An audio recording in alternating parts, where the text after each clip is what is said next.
Messieurs et dames, bonjour. Je suis Madame Touressi, la directrice régionale de l'Afrique de l'Ouest et du Centre de l'Union internationale pour la conservation de la nature. Et je remercie pour votre présence ici pour la célébration des 75 ans de l'Union internationale pour la conservation de la nature. C'est une fierté pour nous d'être là aujourd'hui et de vous recevoir et de faire cette célébration avec toute la communauté de la conservation de la nature.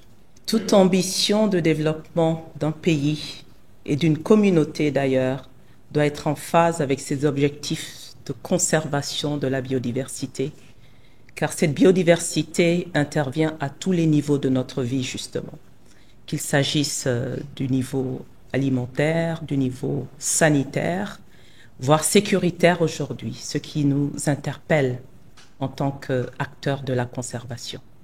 Toute ambition de développement d'un pays ou d'une nation doit être en phase avec ses objectifs de conservation de sa biodiversité, parce que cette biodiversité, justement, est un pilier important du développement humain.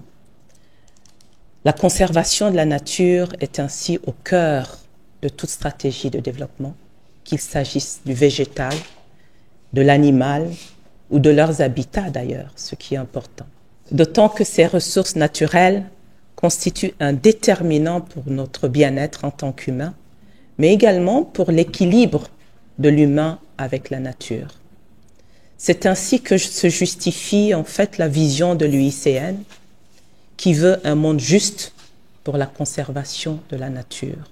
C'est à partir de cet impératif que se justifie la vision de l'Union internationale pour la conservation de la nature, pour un monde juste qui valorise et conserve la nature. Notre mission dans ce cadre-là est d'influencer, d'encourager et d'assister toutes les sociétés du monde pour une conservation durable des ressources naturelles et pour l'utilisation de ces ressources naturelles de façon écologiquement durable. Comment cela se traduit-il en termes programmatiques? Nos 4 piliers que nous avons définis, j'ai postillonné, nos 4 piliers que nous avons définis sont en phase avec les enjeux stratégiques en matière de biodiversité dans le monde aujourd'hui, et plus particulièrement en Afrique centrale. Le premier couvre essentiellement la gestion des aires protégées, qui œuvre pour la gouvernance régionale de ces aires-là et leur sécurité, ce qui est un enjeu important aujourd'hui, notamment dans les zones du Sahel. La deuxième thématique stratégique couvre le marin et le côtier, qui œuvrent pour la gestion durable des forêts et des mangroves et l'utilisation durable des ressources marines.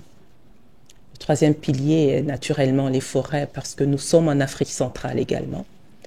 Tout ce qui est bassin du Congo, qui est l'un des poumons verts de la planète, et aussi les forêts de l'Afrique de l'Ouest. Et dernière thématique, et non des moindres, qui est l'eau et les zones humides, et qui couvre essentiellement les ressources, la gestion durable des ressources en eau et des eaux souterraines, la gestion durable des bassins fluviaux.